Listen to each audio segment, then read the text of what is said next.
Well, on the basis of this, the BBC reports 1918 killer flu secrets revealed. Scientists have worked out how the virus which caused the world's worst flu epidemic infected man. The virus which claimed the lives of 50 million people around the world jumped from birds to human. The breakthrough, published in Science, will help doctors identify which future bird viruses pose a threat to man at an earlier stage. But the National Institute for Medical Research team warns that the viruses cannot be stopped from crossing between the species. And so the drumbeat goes on. And what, indeed, is the reality that underlies this enormous propaganda campaign? Plum Island, Lab 257. Nestled near the Hamptons, the fashionable summer playground of America's rich and famous, and in the shadow of New York City, lies an unimposing 840-acre island unidentified in most maps. On the few on which it can be found, Plum Island is marked red or yellow and stamped U.S. Government Restricted or Dangerous Animal Diseases. Though many people lead the good life within a scant mile or two from its shores, few know the name of this pork-chop-shaped island. Even fewer can say whether it's inhabited or why it doesn't exist on the map. Lab 257, the disturbing story of the government's secret Plum Island germ laboratory, blows the lid off the stunning true nature and history of Plum Island, this seemingly bucolic island on the edge of the largest population in the United States is a ticking biological time bomb that none of us can safely ignore.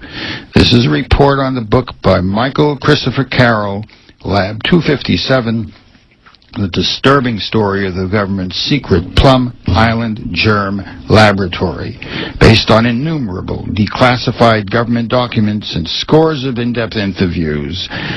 The suspenseful account of the federal government germ laboratory exposes a secret world and startling revelations, including virus breakouts, biological meltdowns, infected workers, and periodic flushing of contaminated raw sewage into the New York area waters, and the insidious connection between Plum Island and the created Lyme disease, as well as the deadly 1999 West Nile virus outbreak, which has its origin in the laboratories of Plum Island.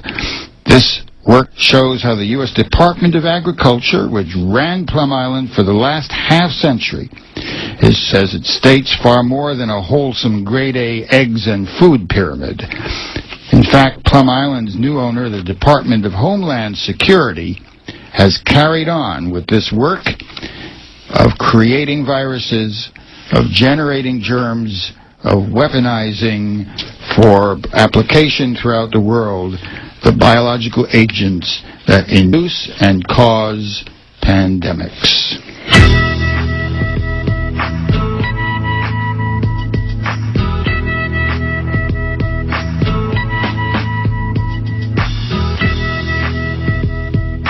You're listening to Maya Schoen and Ralph Schoenman, Creating the Next Pandemic, Part 1. I'm Bonnie Faulkner. This is Guns and Butter.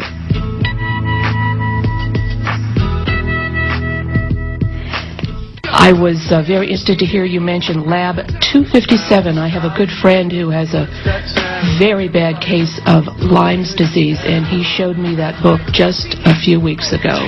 Yes, Bonnie, Lyme disease is but the small bit of the arsenal that's come out of Lab 257, and Lab 257 is just a headliner of the labs that proliferate across the United States. Bonnie, I just came back from a 4-day conference in Madrid, which involved delegates from 80 countries, and part of the work of that conference was the Africa Tribunal, which has been documenting frankly, the planned genocide of the population of the continent.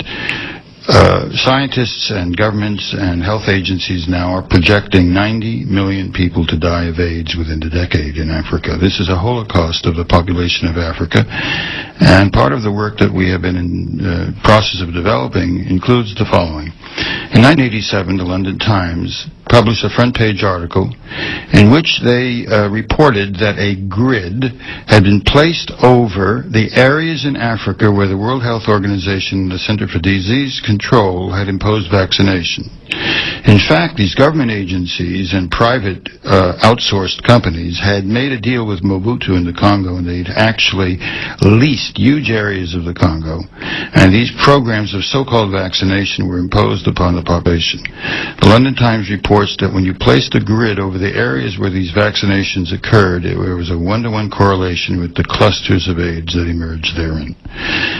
The AIDS phenomenon and pandemic has the same character as this very avian flu and influenza pandemic that we're describing here. And the work that we did in Madrid with this international conference bore upon the fact that the system of private ownership of the means of production, so concentrated in the hands of the few, finds itself, in a sense, at war with the mass of the people of the world, because the impoverization and the epidemic disease that has been inflicted upon people has created a climate of insurrection. And the climate of insurrection is not latent.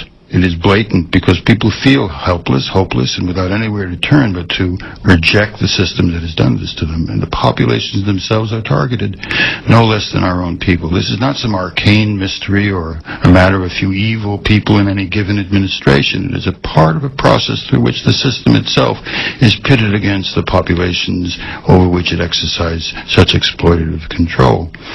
I think Lab 257 is a very important evidentiary demonstration of how this is operating.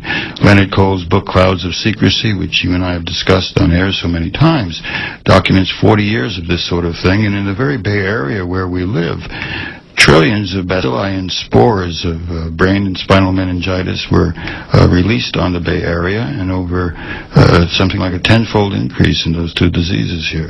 So this is nothing very arcane or conspiratorial as such. It is rather a description of a system that is in terminal decay, and what we really concluded at the conference is that the crisis of the system is the crisis of humanity. And this evidentiary work that we attempt to do in these two programs is by way of showing the architecture and outline of what is happening.